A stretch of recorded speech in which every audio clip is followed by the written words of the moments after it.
Hey, we're inside one of the most exquisite palaces in the entire world. They've obviously spared no expense. But what is it?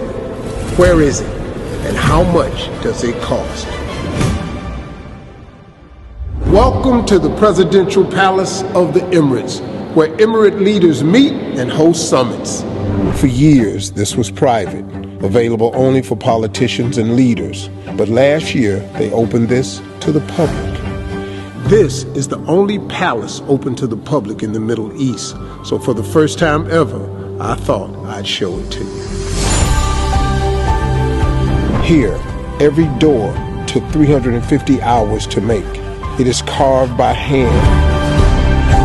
Here, they have one of the largest domes in the world, 37 meters in diameter. And they also have one of the largest chandeliers in the world. This chandelier above me is so big there is room inside of it for people to do maintenance work. This chandelier right here is probably the biggest chandelier we've ever seen. I know I've ever seen in my entire life. I would love to have it as a gift in our home. We would have to restructure the house for it, but we would love to have it. But that's not going to be the case, so we'll just stand here and enjoy it. We can't afford this. Every room in this palace is different. For example, this is the book room, or better known as the House of Knowledge. It is a library full of books. Many of them are very rare and very old. Like this book, the Atlas manuscript on astronomy. It was written during the Arabs' golden age, when Arabs contributed to science, math, and astronomy, paving the way for the European Enlightenment. Yeah, they're leading stuff. They translated these books from the Greeks, who were real big into that, and then they got through, and then they gave it to the blacks, and then we turned it into astrology. And the blacks, you said? That's not true, but well, I want that on tape. We want credit for that.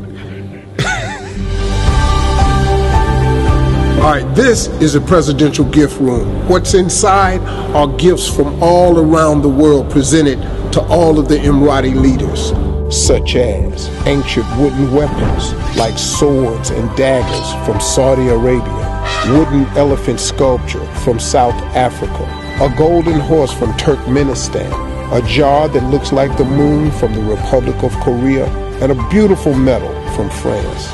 This would be like beyond presidential for me. This would be, in the words of my friends back home, baller.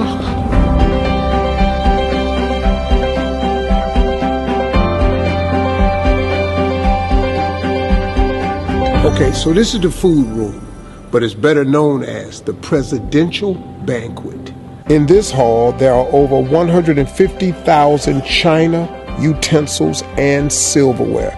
And many of these are made of pure silver. Pure silver. 100%. I bet the food is good in here. You look at this. How are you going to serve something that's not good? The food is going to be delicious. I want something. Why is there nothing here? They didn't know I was coming. I'm always hungry. Might not be presidential, but I'm hungry. That's for sure. Usually 85% of the day. But I feel very baller sitting in this chair, I'll tell you that. Okay, so I know the question on your mind is probably, how much does all this cost? I did some digging, some looking into it, and here it is. A lot.